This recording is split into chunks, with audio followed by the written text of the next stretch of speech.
ነው የተነሱ መሰረታዊ ነጥቦችና ጉዳዮችን እየዳሰስን እንገኛለን። ቀጣዩ ቆይታችን አርሰናልና ዲክላን ራይስ እንድቃኛለን።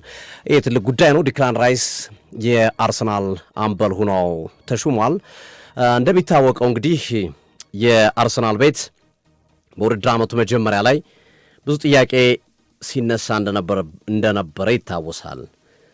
በአርሰናል ቤት የትኛው ተጫዋች ነው ቡድኑን መምራት ያለበት የሚለው ሐሳብ ሲነሳ ነበር። በነገራችን ላይ የመጀመሪያው ይህንን ሐሳብ ይዞት የመጡት ሰው ሚስተር አርሰናል ወይም ቶኒ አዳምስ የቀድሞ አርሰናል ተከላካይና በብቸኝነት ለአርሰናልና ለአርሰናል ብቻ የተጫወቱት ቶኒ አዳምስ ናቸው። በአርሰናል ቤት ውስጥ ከፍተኛ ተሰሚነት ካላቸው ሰዎች መካከል ቁጥር አንድ ናቸው ቢባል ማጋነን አይሆንም ቶኒ አዳምስን። እና እኚህ ሰው ታስታውሱ ከሆነ በውድድር ዓመቱ መጀመሪያ ላይ አርሰናል ዘንድሮ ዋንጫ ማንሳት የሚፈልግ ከሆነ አምበል መቀየር አለበት ብለው በኃይል ሲከራከሩ ነበር። አምበል መቀየር አለበት፣ ኦዴጋርድ በጣም ለስላሳ ነው፣ አግሬሲቭ አይደለም፣ ተጫዋቾቹን አይቆጣም፣ ዳኛን አያነጋግርም፣ ዳኛን እንደነ በርናንዶ ሲልቫ እንደነ ብሩኖ ፈርናንዴዝ አያጨናንቅም፣ እንዲህ አይነት አምበልነት ልክ አይደለም፣ በዛ ላይ ሰፍቶታል አምበልነቱ፣ ራሱን ያልቻለን ተጫዋች አምበል ማድረግ ከባድ ነው። ራሱ አቋሙን ማሳየት የከበደው የወረደ በአቅም እጅግ እየወረደ የመጣን ተጫዋች እንደገና አምበልነት ሰጥተ ልጁን ጭንቀት ውስጥ መክተት ተገቢ አይደለም። አምበልነቱ ይነጠቅ፣ ለሌሎች ተጫዋቾች ይሰጡ። ጋብሪኤል ማጋሌሽ አለ፣ ዲክላን ራይስ አለ። እንዲህ አይነት ተጫዋቾች ኃላፊነት መውሰድ የሚችሉ ተጫዋቾች ይቀበሉት የሚል መከራከሪያ ያነሱ። በወቅቱ በጣም መነጋገሪያ ነበር። እንደምታስታውሱት ኦዴጋርድም እንዳሁኑ አሁን ላይ ቁጭ ብለን ስናስበው ኦዴጋርድ አቋሙን በጣም ወርዷል። አሁን ላይ የቶኒ አዳምስ ሐሳብ አሁን ላይ ቁጭ ብለን ስናስበው ልክ ነው የዛኔ የሰጡት አስተያየት። የዛኔ ግን ብዙዎች ተቃውሞ ነበረ። እንዴት ኦዴጋርድ በዚህ ልክ ተቃውሞ ይቀርብበታል? ለምንስ እንደዚህ ይደረጋል? በሚል የኦዴጋርድ አጋዡ ነው የቀረቡም ነበሩ። ጥቂት ደግሞ የቶኒ አዳምስ ሐሳብ አንሸራሻሪዎች ወይም ደጋፊዎች ነበሩ። በብዛት ግን ኦዴጋርድን የሚደግፉ ነበሩ፣ ሚካኤል አርቴታን ጨምሮ።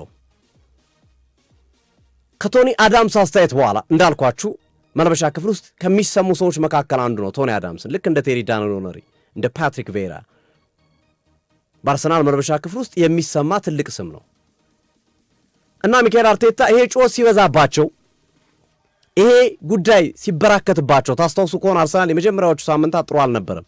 ሊቨርፑል 5 ተከታታይ ጨዋታ ሲያሸንፍ አርሰናል ልክ አልነበረም። በሊቨርፑል ሲሸነፍ እና መሰል ነገሮች ሲመጡ ጫናዎች በርክተው ነበረ። አምበል ቀይሩ፣ ቡድኑን እየመራው አይደለም፣ ኦዴጋርድ ለስላሳ ነው፣ ደካማ ነው፣ አያስጨንቅም ዳኛን የሚሉ ሐሳቦች ሲበረቱ አርቴታ ግድ የለም አሉና ተጫዋቾቻቸውን ጠሩ። ተጫዋቾቻቸውን ጠርተው ሚካኤል አርቴታ አንድ ነገር ነው ያደረጉት። ድምፅ እንዲሰጥ ነው ያደረጉት። በድጋሜ መጀመሪያ ተናገሩ። ኦዴጋርድ ሲመረጥ በተጫዋቾቹ ድምፅ ነው፣ በኔም ፍላጎት ነው፣ ግን ሞር ተጫዋቾቹ ድምፅ እንዲሰጡ አቀረብኩላቸው። ከነዛ ውስጥ የመረጡት ኦዴጋርድን ነበረ። ኦዴጋርድን አምበል አድርጌዋለሁ። አሁንም እንዲህ አይነት ጥያቄዎች ካሉ ችግር የለውም ብለው ድምፅ አሰጡ። ሚካኤል አርቴታ በድጋሜ የተሰጠው ድምፅ ላይም ማርቲን ኦዴጋርድ አሁንም ተመረጠ። የአርሰናል አምበሉ ነው። አርቴታ ምን ላርግ አሉ። ምን ላርግ ሲሉ ብዙዎች ተቃወሙ። አምበል በተጫዋቾች ብቻ አይደለም የሚመረጠው፣ አምበል በአሰልጣኝም ይመረጣል። ብዙዎች እንዲሁም አምበል የሚመርጡት የአሰልጣኝ ኢንፍሉዌንስ ነው። እንዲሁም እኔ ሚካኤል አርቴታ ናቸው እንደ ፓርላማ ምርጫ በተጫዋቾች ምርጫ ምናምን ብለው ሲያደርጉ ያየዋቸው አጓጉል ዲሞክራሲ ለመስጠት እንጂ ብዙ ጊዜ አሰልጣኞች የሚመቿቸውን ወይም የሚፈልጓቸውን ተጫዋቾች ነው አምበል የሚያደርጓቸው። የተሻለ ነገር ያደርጋሉ የሚሏቸውን ኮንሲስተንትሊ የሚጫወቱ በወጥነት አቋማቸው ላቅ ያለ ተጫዋቾች ሲናገሩ መልበሻ ክፍሉ ጸጥ ብሎ የሚያዳምጣቸው ተጫዋቾችን ነው በአምበልነት የሚያደርጉት። አሰልጣኝ ያደርጋሉ። አሰልጣኞች ናቸው የሚመርጡት አምበላቸው። በአብዛኛው እንደምንመለከተው አሰልጣኝ ሲቀየር እኮ አምበል የሚቀየርባቸው ክለቦች ብዙ ናቸው። እንደምትመለከቱት ዓለም ላይ በጣም ብዙ ናቸው። አሰልጣኝ ሲቀየር አምበልም ይቀይራሉ አውቶማቲካሊ። እንደዛ አይነት ነገሮች ነው ያሉት። አርቴታ ግን በዛ መንገድ ነበር ያደረጉትና መልስ ሰጡ። አይ አሁንም አስመረጥኩኝ፣ ተጫዋቾቹ ኦዲጋርድ ነው የመረጡት፣ ምን ላርግ? እናንተ ገብታችሁ አትጫወቱልኝም። የሚጫወቱት ተጫዋቾች ግን ፍላጎታቸውን አሳውቀዋል። ማርቲን ኦዲጋርድ በከፍተኛ ድምፅ ቡድኑን በአምበልነት እንዲመራ ተመርጧል ብለው ቀጠሉ። ኦዲጋርድ ባለፉት ጊዜያቶች 17 ጨዋታ ብቻ ነው ያከናወነው በአርሰናል 17-18። አብዛኞቹ ተቀይሮ እየገባ ተቀይሮ የወጣባቸው ወይም በቋሚነት ጀምሮ ተቀይሮ የወጣባቸው 4-5 ጨዋታዎች፣ በተከታታይ 3 ጨዋታ በነገራችን ላይ በእንግሊዝ ፕሪሚየር ሊግ ታሪክ በተከታታይ 3 ጨዋታ በቋሚ 11 ገብቶ ተቀይሮ የወጣ የመጀመሪያ ተጫዋች ማርቲን ኦዲጋርድ ነው። ይሄ በእንግሊዝ እግር ኳስ ታሪክ ታይቶም ተሰምቶም አይታወቅም። በተከታታይ 3 ጨዋታ በቋሚ 11 እየገባ እየተጎዳ የወጣ ተጫዋች ነው። ከዛ አሁንም በአቋማቸው እንደጸኑ ነው ኦዲጋርድን የቀጠሉት። ባለፈው በነበረው ጨዋታና ኦዲጋርድ ተጎድቶ ከወጣበት ጨዋታ በኋላ ግን አርቴታ የግል ውሳኔያቸውን መወሰን መረጡ። በተለይ የአርሰናል የውጤት መንገጫገጭ ከመጣ በኋላ የውጤት መውረድ መከሰሱን ተከትሎ ሚካኤል አርቴታ የራሳቸውን ውሳኔ መወሰን አዝማሚያ ያሳዩበትን ሂደት ተመለከትን። በርማውዙ ጨዋታ ላይ ተመልክተነዋል። ዲክላን ራይስ የአርሰናል አምበሉ ነው። አዎ ተመልክተነዋል። የትናንትናው ጨዋታ ላይ ተመልክተነዋል። ከበርማውዙ ጨዋታ በኋላ ግን ስለ ዲክላን ራይስ አምበልነት አርቴታ የሰጡት አንድም ምላሽ የለም። በዝምታ ነው ያለፉት። ትናንት ግን በይፋ አስታውቀዋል። ዲክላን ራይስ የአርሰናል አምበልነትን ተረክቧል የሚል መልእክታቸውን አስተላልፈዋል። ስለ ጉዳዩም ሲገልጹ ዲክላን ራይስ ከሚሰጠን ነገር አንጻር ሜዳ ውስጥ በመረሻ ክፍል ከሚሰጣቸው አስተያየት ከተደማጭነቱ ሲናገር መልበሻ ክፍሉ ጸጥ ረጭ ነው የሚለው። አንድ የሚናገረው ሰው የለም። ተሰሚ ነው፣ አግሬሲቭ ነው። ከዚህ በፊት ኤክስፔሪንስ አለው በዌስትሃም። ስለዚህ መጀመሪያ አምበል እንደሆነ አላሳወቅኩም፣ በግል ነው ከሱ ጋር ያወራን ይላሉ አሰልጣኝ ሚካኤል አርቴታ። እንዴት ነው መረከብ ትችላለህ ሲለው እንዲሁም አምበልነቱን የምፈልገው አሁን ነው። አርሰናል በተቸገረበት ሰዓት ከፊት ወጥቼ ለክለቡ ማንነቴን አለኝታነቴን ማሳየት እፈልጋለሁ፣ እቀበላለሁ ነው ያለው። ከዚህ በፊት በነበሩት ሂደቶች ለስላሳ ነበረ። አምበልነቱን ስጡኝ ልምራ ምናምን የሚል አቋም አልነበረውም ከዚህ በፊት ይላሉ ሚካኤል አርቴታ። መረጥን፣ እሻለ፣ ተቀበለ፣ በቃ ዛት ስራውን ይሰራል። አሁን ላይ ግን እንዲህ አይነት ሐሳብ ሲመጣ ከእኔም ቀድሞ ነው ካፌቅ ነጥቆኝ ነው መሆን እፈልጋለሁ። አሁን ቡድኑን መምራት እፈልጋለሁ። በመጥፎ ጊዜ ወደፊት መምጣት እፈልጋለሁ። ከፊት ሆኜ ይህንን ቡድን ማስተካከል እችላለሁ የሚል አቋሙን ይዞ የመጣልኝ ነው ያሉት ሚካኤል አርቴታ። ዲክላን ራይስን ተመልከቱ። እንግዲህ ሳይኮሎጂ የስነ ልቦና አቅም ይሄ ነው። ለዛ ነው ቡድኑን እንዲመራ የፈቀርኩለት ይላሉ አሰልጣኝ ሚካኤል አርቴታ። የኦዲጋርድ ጉዳይ እንደምታዩት ነው። አንድ ጨዋታ ተጫውቶ 3 ጨዋታ ይተኛል። አለፍ ሲልም 1 ወር ይተኛል፣ 2 ወር ይተኛል። አሁንም እንደምትመለከቱት ነው። ባለፉት ጨዋታዎች ላይ አርሰናል በካራባው ካፕ ጨዋታ ላይ አልነበረም። በበርማውዙ ጨዋታ ላይ አልነበረም። አርሰናል እንደዛ በተቸገረባቸው ጊዜያቶች የ10 ቁጥር ያለህ በሚልባቸው ጊዜያቶች ከሳውዛምፕተን ጋር በነበረው ጨዋታም በሚጠበቀው ልክ እሱ ኢንፍሉዌንስ መፍጠር አልቻለም። አትፈርዱበትም። በእርግጥ ጉዳት ከባድ ነው። ነገራችን ላይ ማች ፊትነስ ለማምጣት ጊዜ ይፈልጋል። ሮድሪ ከዓመት በኋላ የተስተካከለው እኮ ዘንድሮ እኮ ኦልሞስት ከዓመት በኋላ ጉዳት ቆይቶ 6 ወር ጉዳቱን አስታሞ እና አሁን ወደ ጥር፣ የካቲት፣ መጋቢት ወደ ዋናና ወደ ምርጥ አቋሙ ሮድሪ እየመጣ ያለው ጉዳት በጣም መጥፎ ነው ነገራችን ላይ አድማጮቻችን። ስለዚህ ያንን መሰረት ባረገ መንገድ አርሰናል ለጊዜውም ቢሆን ዲክላን ራይስን ሹሟል። በአርሰናል ቤት ውስጥ 5 አመራሮች አሉ። የአርሰናል ቤት ውስጥ 5 ቲም ሊደር የሚባሉ ወይም የቡድን መሪ የሚባሉ 5 ተጫዋቾች አሉ። አምበሉ ማርቲን ኦዲጋርድ፣ ጋብርኤል ማጋሌሽ፣ ቡካዮ ሳካ፣ ሚካኤል ሜሪኖ እና ዲክላን ራይስ እነዚህ የአርሰናል 5 የአመራር አባላቶች ናቸው። እነዚህ 5 አባላቶች አርሰናል ክራይሲስ ሲፈጠር እንደ ሰሞኑ አይነት የውጤት ማጣት ሲፈጠር ተመሳሳይ ነገር ሲመጣ በፍጥነት ተሰብስበው መፍትሄ ሀሳቦችን ከአሰልጣኙ ጋር ይወያያሉ። የተሻሉ ሀሳቦች እንዲመነጩ ያደርጋሉ። ራይስም የአመራሩ አባሉ ነው ቆይቷል። የአርሰናል አንደኛ አምበል ማርቲን ኦዴጋርድ ነው። ሁለተኛው ሳካ ነው። ሶስተኛው ጋብሪኤል ማጋሌሽ ነው። ጋብሪኤል ማጋሌሽ ያለ እኮ ታዲያ አርሰናል ለምን አምበልነቱን አልሰጠውም? ማጋሌሽ ለሶስተኛው አምበል ከዚህ በፊት እኮ ራይስ ባለበት እኮ ማጋሌሽ ነበር አምበል ነው የሚጫወቱ ሳካና ኦዴጋርድ በሌሉባቸው ጨዋታዎች። ስለዚህ የተቀየረ ነገር መኖሩን በጨዋታ እንቅስቃሴ ተመልክተነው ነበር። የአርቴታ ኮንፊርሜሽን ማረጋገጫ ግን ትናንት ማምሻውን በተሰጡ አስተያየት ይሰማንበትና ያየንበትን ሂደት እንመለከታለን። ስለዚህ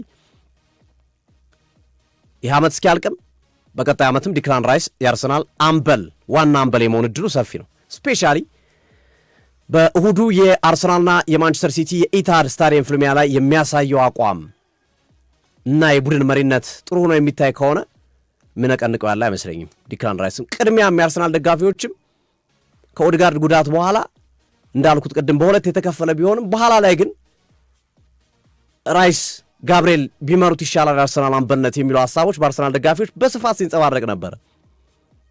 ኦዴጋርድ ራሱ ላይ ያተኩር፣ ራሱን ያድን። መጀመሪያ ራስን አድነን ነው ሰው የምታድነው አይደል? ክለቡን ለማዳን መጀመሪያ ኦዴጋርድ ራሱን ትሪት ያርግ፣ ራሱን ያድን፣ ራሱን የተሻለ ቦታ ላይ ያስቀምጥ። የዛኔ አርሰናል ማዳን ይችላል። ምንም ብቃቱ በወረደበት ሁኔታ በሜዳ ላይ ምንም ነገር ማሳየት ባልቻለበት ሁኔታ ይህንን ተጫዋች ተጨማሪ ኃላፊነት አምበልነት መስጠት ማለት ሌላ ነገር ነው። ስለዚህ ትኩረቱን ራሱን ማሻሻል ላይ ያርጉ የሚሉ ሐሳቦች የተንጸባረቁባቸው ጊዜያቶች ነበሩ፣ በተለይ ያለፉት 2-3 ወራት። አርቴታም ከተጫዋቹ ጋር ያደረግነው ውይይት በጣም ደስ የሚልና መልካም ነው። የተቀበለበትን መንገድ ኢሞሽኑ አምበልነቱን እንደሰጠነው ስንነግረው የተቀበለበት ኢሞሽን በጣም የሚገርም ነበረ፣ በጣም የሚያስደንቅ ነበረ። ስለዚህ አሁን የአርሰናል ጊዜያዊ መሪ ነው። በነገራችን ላይ አምበል 100% አልተቀየረም። አርሰናል ውስጥ ኦዴጋርድ ሲመጣ ሊሰጠው ይችላል፣ ነገር ግን ላይሰጠውም ይችላል። አሁን ራይስ እየመራ ሊቀጥል ይችላል። እንዳልኩት በተለይ የእሁዱ ጨዋታ መሰል ጨዋታዎች ላይ ጥሩ ነገር የማያሳይ ከሆነ በዚሁ ሊቀጥል ይችላል። በጊዜያዊነት ግን አሁን አርሰናል አምበል ቀይሬያለሁ ብሏል። ቋሚ የሚያደርጉት እንግዲህ ወይ በቀጣይ ዓመት ወይም በቀጣይ ጨዋታዎች ቋሚ ያደርጋሉ ይችላሉ። ለአሁን ባለንበት ሁኔታ ግን የአርሰናል አምበል ዲክላን ራይስ እና ዲክላን ራይስ ብቻ ነው። የአርሰናል ምርጫ ነው እንግዲህ የሚኬል አርቴታ ምርጫ ነው። ጥሩ ምርጫ የመረጡ ይመስለኛል። እስኪ አድማጮችም አስተያየት ስጡበት። ለእኔ ልክ ነው። እንዲሁም ከሲኒየርነት አንጻር ጋብሪኤል ማጋሌሽን ቢሰጡ ብዬ አስብ ነበረ። ግን ራይስ ብዙ ጊዜ የአማካይ መስመር ተጫዋቾች አምበል ሲሆኑ ይመቻል። ምክንያቱም የአማካይ መስመር ተጫዋቾች የሚገኙበት ቦታ ከፊትም ጥፋት ቢሰራ ቶሎ መድረስ ይችላሉ፣ ከኋላም ጥፋት ቢሰራ ቶሎ ደርሶ ዳኛን ማናገር፣ ዳኛን ተጽዕኖ መፍጠር ይችላሉ። የተከላካይ መስመር ተጫዋች ሲሆኑ፣ ግብ ጠባቂ ሲሆኑ ብዙ ጊዜ አምበሎች ይቸገራሉ። ዳኛውን ለማናገር መሃል ሜዳውን አቋርጠው መጥተው መምጣት ይኖርባቸዋል። ግብ ጠባቂ ሲሆን፣ ተከላካይም ሲሆን ተመሳሳይ ነው፣ ርቀት ይመጣሉ። ብዙ ጊዜ አምበልነት ለአማካይ መስመር ተጫዋቾች የሚሰጣቸው ከዚህ አንጻር ነው። ሁለቱም ቦታዎች ላይ መድረስ ይችላሉ። ተከላካዩም ላይ የራሳቸው ክልል ላይም ተቃራኒ ክልል ላይም ደርሰው ዳኛን ማናገር፣ ተጽዕኖ መፍጠር የሚችሉበት እድል ይኖራል። ሁለተኛው ዲክላን ራይስ ዌስትሃምን አምበል በመሆን የዋንጫ ባለቤት አድርጓል። የዋንጫ ልምድ አለው። ያውም ከ50 ምናምን ዓመታት በኋላ የኮንፈረንስ ሊግ ዋንጫን ሲያነሱ በዴቪድ ሞይስ ስር የዛ ቡድን እስትንፋስ ዲክላን ራይስ ነበረ። ልምድ አለው፣ ትልቅ ልምድ አለው። ተጫዋቹ በባህሪው የመሪነት ባህሪም ትመለከትበት። አምበል ሳይሆን እኮ የአርሰናል ተጫዋቾችን ያስጨንቃል። የአርሰናል ተጫዋቾች ላይ ተጽዕኖ ይፈጥራል። የወረዱት ላይ ተነሱ ይላል፣ የጠነከሩት ላይ ያበረታታል። ፍቃድ ሳይሰጠው አሁን ፍቃድ ተሰጥቶታል። ቡድኑን መምራት፣ ቡድኑን ማጠናከር፣ ቡድኑን መስራት ከፍተኛ ኃላፊነት ተሰጥቶታል። ስለዚህ ይሄ በልዩነት ለተጫዋቹ ጠቃሚ ሊሆን ይችላል ብዬ አስባለሁ እና የአርቴታ ምርጫ ተገቢ ነው፣ ተገቢ ምርጫ ነው። ዲክላን ራይስ መሆኑ ካለው አቋም አንጻር፣ ካለው ብቃት አንጻር፣ ካለው የተጫዋቹ ፍላጎት አንጻር፣ የመሪነት ባህሪ አንጻር ይህን መምረጣቸው ምናልባት አርሰናል በቀጣዮቹ ሳምንታት እንግዲህ 8 ሳምንት አካባቢ ነው የሚቀረው በሻምፒዮንስ ሊጉም በፕሪሚየር ሊጉም አርሰናል ሻምፒዮን ከሆነ ዋንጫ ለማሳካት ማለት ነው።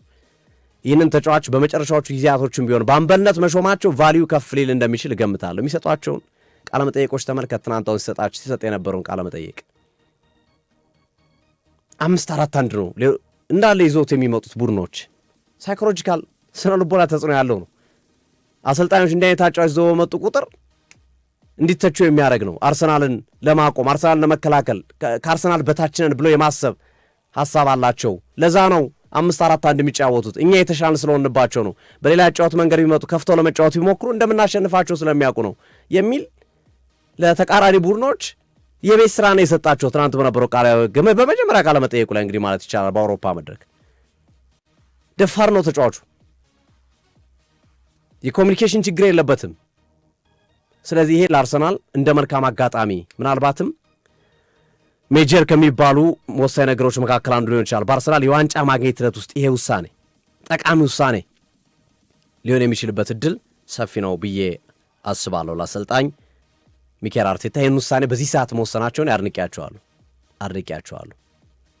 በጣም ወሳኝ ሰዓት ነበረ። ኦዲጋርድ አገልግሎት እየሰጠ አይደለም። ነገ ይምጣ ከነገ ወዲያ ይምጣ አይታወቅም። አሁን ለውዱ ጨዋታ ይድረስ አይታወቅም። ኦዲጋርድ ለቀጣይ ጨዋታዎች ይድረስ አይታወቅም። ኦዲጋርድ አንዴ ጉልበቴን ይላል፣ አንዴ እጄን ይላል፣ አንዴ ትከሻዬን ይላል፣ አንዴ እግሬን ይላል፣ አንዴ ጡንቻዬን ይላል። ተጫዋቹ ችግር ውስጥ ነው ያለው። ራሱን ማከም ያለበት ሰዓት ነው። ራሱ ላይ ትኩረት ማድረግ ያለበት ሰዓት ላይ ነው። ምናልባት ኦዲጋርድ እኔ ለቀጣይ ዓመት ካልሆነ በስተቀር ዘንድሮም እንደው ቀጣዮቹን ጨዋታዎች ቢጫወት እንኳን ኦዲጋርድ ለአርሰናል ይጠቅማል የሚል እምነት የለኝም።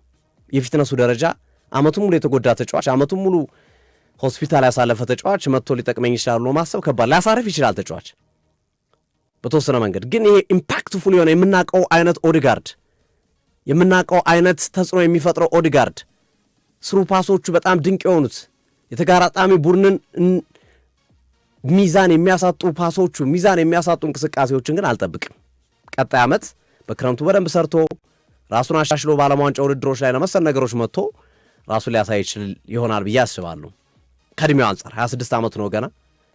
አርሰናል ቀጣዩን ዓመት ሊታገሰው ይገባል ብዬ አስባለሁ ኦዲጋርድ። ምክንያቱም ባለፉት 3 እና 4 ዓመታቶች በተለይ አምናና ዘንድሮ ካልሆነ በስተቀር ከዛ በፊት በነበሩ 3 ዓመታቶች አርቴታ እንደ ሸንኮራ አገዳ መጥተው የበሉት ተጫዋች ሳካን፣ ቤን ዋይትና ኦዲጋርድን እየተቸገሩ ያሉት እነዚህ ተጫዋቾች ናቸው።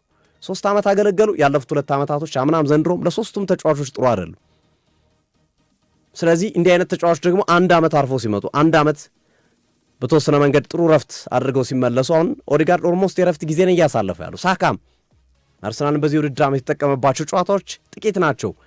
የቡድኑ ከፍተኛ ደሞዝ ተከፋይ ነው። ልብ በሉ።